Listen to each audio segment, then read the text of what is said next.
All right, so today I'd like to talk about systems, because systems to me are the only thing that are really interesting. I'm a systems engineer, and so if someone says something is more than the sum of its parts, to a systems engineer, that's sort of the beginning. If you have a bunch of parts, the relationship between the parts becomes much, much, much more important as things become more complex. Um, so if I look around and I'm like, okay, what knowledge have I amassed that is of any value? Um, we're sitting by the riverbank with the next generation. I want to hand down some information. Um, One of the coolest things is the Buddha is reputed to have given an entirely silent lecture, sort of like John Cage's, silence, recorded silence.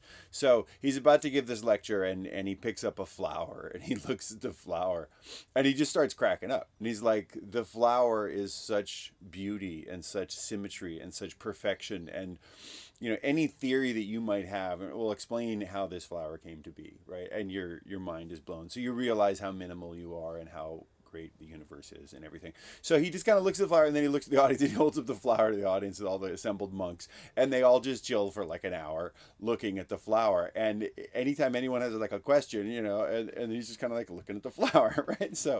Um, so I would say that's the first thing. If we have something that's as complex as a flower, another thing that is beautiful that I get looking at the world, unlike apparently uh, most Americans who get outside 3 or 5% of the time, I basically live outside, and the house that I have, you see, is almost basically a wooden tent with some plastic windows. Um, but when I'm outside, I look and I see a redwood tree, right? So a redwood tree is, however, this is a juvenile, so it's only a little over 100. They can get up over 200. Um, but that's a lot of distance. That's a lot of head to add to water pressure to make it get to the top. So how does it do that, right? So there's basic stuff like capillary action. The smaller you make a tube, the more the surface tension of the water to whatever the material is that's forming the tube. So if it's not plastic, plastic is kind of hydrophobic, whereas say glass or straw or redwood would be hydrophilic, so they would actually suck water up really well. In addition, you can have other devices to a tube to get you over about the 30 feet or something you could get off of, just capillary. So at that point, you then need some sort of pump, and the pump is leaves, and how leaves work with chlorophyll generating, taking solar energy, turning it directly into electricity. Chlorophyll is actually composed of little uh, um, what do you call it? Grains, crystals. There's crystals that are aligned in a certain way that trap certain frequencies of light and funnel them into some kind of direct electricity. It's an amazing application. Um, and that's in the chlorophyll molecule. So all the plant has to do is take a tiny bit of chlorophyll, spread it out over some sort of carbohydrate based gook that it can pump around, and then off gas a bunch of water. So if the leaves can absorb sunlight, be used to house chlorophyll for carbohydrate production, and then the water can kind of evaporate. That creates negative pressure on the other side of the stomates, which are these little valves that open up and close and cause leaves to die or cause them to grow or turn towards the sun like a sunflower. The stomates are actually a mechanically regulated system of valves that cause different cells to dehydrate or swell up. So with all the evaporation, you've got enough pressure to do the pump, and you can build a structure that's 200 feet tall that outcompetes all other trees around you. So that's the first thing we start to see is when you look deeply at biological systems. And the Buddha is also all about looking deeply. When you look deeply into a biological system, you find that at the cellular level, the design is so sophisticated and so amazing. And what is it all for? It's all for a competition in a place where there are resources available. So life itself, whether, you know, designed or not designed or random or whatever your particular religious choice is, life is here as a natural, competitive element. And some aspects of life are so interesting, such as how do viri relate to our chromosomes and DNA? How are viri related to our improvement as a species? They're able to come in here and copy our DNA, and sometimes they do it for their own nefarious purposes, but every once in a while, they might introduce a positive mutation. So there's people who are interested in whether that's true or not. At the level of computer systems, when you get systems that are, you know, basically environments where something can go forward, you could say, well, let me design a little program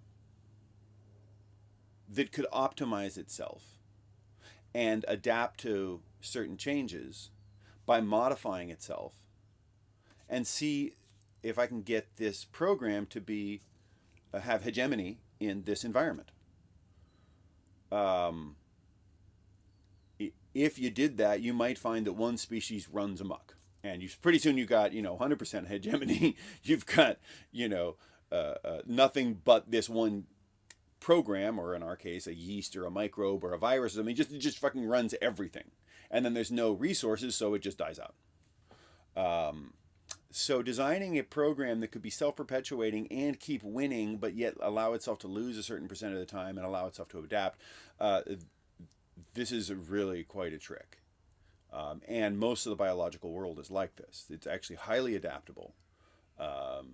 Darwin himself admitted that if there were mutations, then the mutations could happen actually rather rapidly.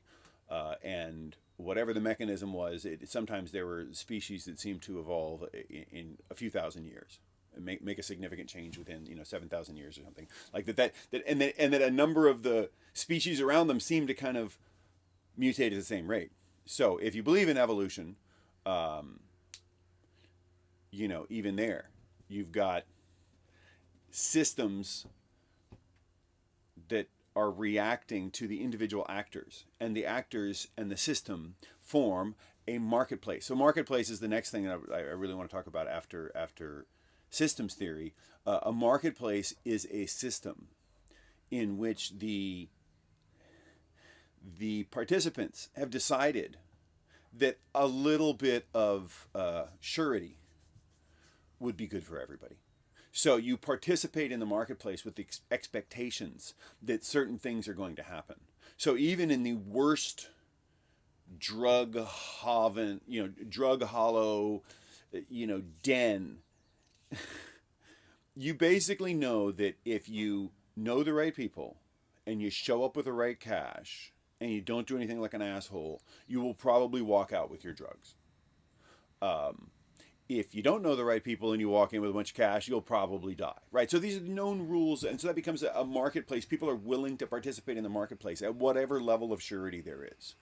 The better the marketplace does in human times, we start calling on regulators really quickly. We actually either want strong men or governments or something to come in and say, okay, this is the market within this town. We got soldiers on the outside. You leave your guns at the outside. You come in and do some business. Everybody's happy. So marketplaces can emerge that are actually quite safe for the investors and the players. And it can seem quite unfair to people who aren't actually allowed access to the market, or who, are sort of obviated by the market. So like the U.S. stock market is a wonderful, amazing system that everybody can participate in, and has all kinds of weird corruptions and insider deals and stuff. Yet people feel obviated by it. They feel like, well, I don't own $1 gazillion worth of stock, and clearly whoever owns the stock. Now, never mind that Grandma, Peel owns 1,000 shares of IBM, so she and all the other grandmas actually have something to say with IBM. The fact of the matter is, she doesn't actually get down to the stockholders meeting and doesn't make her voice heard. Anyway, that's the stock market, and a lot of people feel enfranchised because they're like, well, I'm not actually part of it actively. You know, a lot of there's the you know, there's a marketplace called voting for president, which a lot of people have opinions on. Um, my point is that throughout human history, if you follow the systems that are in place and you follow the marketplaces that have been established, people always need to trade. People always need to communicate. People always need to produce, to survive, to you know, to provide for their offspring and their generation's wealth. You know, their subsequent generations' wealth, and societies that allow that do a little better, and societies that don't allow that do really well for the, you know, Politburo, and then everybody else just kind of fucks off, and then, you know, the military class kind of does okay. If you look at history, America's actually done really well, and the idea of a republic beat the idea of a pure democracy, as you know, tried a couple times in European countries, and the founders kind of had it dialed in. We've got a new challenge with the security state, but I think it's important for people who are like, fuck the man, and what do I have that's privilege? What you have as privilege is that you actually can get a loan in this country. You actually can work on your credit rating. You can start off with a student credit card. Pay the fucking usury rates, but just don't ever do more than like a month or so of interest, right? You know, if you just pay them off right away, they don't like that either. Just game their credit system, which is what they want you to do. Play by the rules, play by the market, figure out the market. That's what I'm talking about. Establish a credit rating, buy a car, sell the fucking car. I don't care. Cars are actually terrible investments, especially buying new ones. So don't fall for the car thing. Don't fall for the car loan thing. I would say go credit and then go the next big thing. Maybe it's a sofa or something, you know. And if you need a car, get a bank loan for it, you know. And then the bank will be like, oh, you're a customer, right? Now you have a credit history and you have a job, right? And so now you can get a house loan, and it doesn't really matter. Just don't buy at the top of the market. Again, market, understand the market. And when does the market go up? When do people buy houses? People buy houses January, February, March, not January, February, March, at California, and the season opens up a little later on the East Coast. People stop buying houses by Christmas, certainly, and sometimes fall, depending on the season. Sometimes fall is really active. But you got to know this stuff. And you got to know when you're going to come in low and when you're just going to, you know, find a low time in the market and find one of the better houses you can.